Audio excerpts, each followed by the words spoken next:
রাজধানী জুড়ে তাণ্ডব চালিয়ে গেল কালবৈশাখী ঝড়।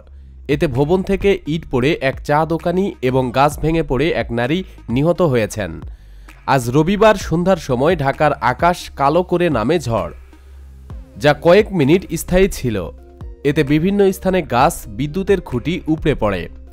এর মধ্যে সংসদ ভবন এলাকায় গাছ ভেঙে পড়ে এক নারী মারা গেছেন বলে সাংবাদিকদের জানিয়েছেন শেরেবাংলা নগর থানার ওসি জানে আলম।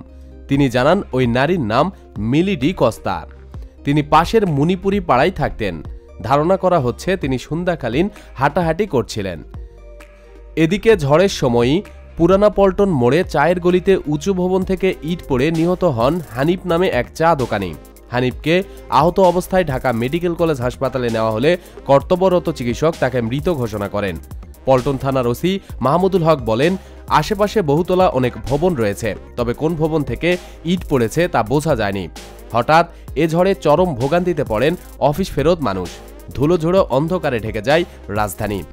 আংশিক এ ঝড়ের বেগ ছিল প্রচণ্ড। কিছু কিছু জায়গায় বন্ধ হয়ে যায় বিদ্যুৎ যোগাযোগ। পথচারীরা নিরাপদ আশ্রয়ের জন্য ছোটাছুটি করতে থাকেন। প্রতিদিন সব খবরাখবরের জন্য আমাদের সাথেই থাকুন এবং আমাদের চ্যানেলটি সাবস্ক্রাইব করুন। ধন্যবাদ। প্রিয় দর্শক, আমাদের দ্বিতীয় চ্যানেল সেরা নিউজ থেকে একটু ঘুরে আসুন। ভিডিওগুলো ভালো লাগলে অবশ্যই সাবস্ক্রাইব করুন। চ্যানেলটির লিংক ভিডিও ডিসক্রিপশনে দিয়ে দেওয়া হয়েছে। ধন্যবাদ।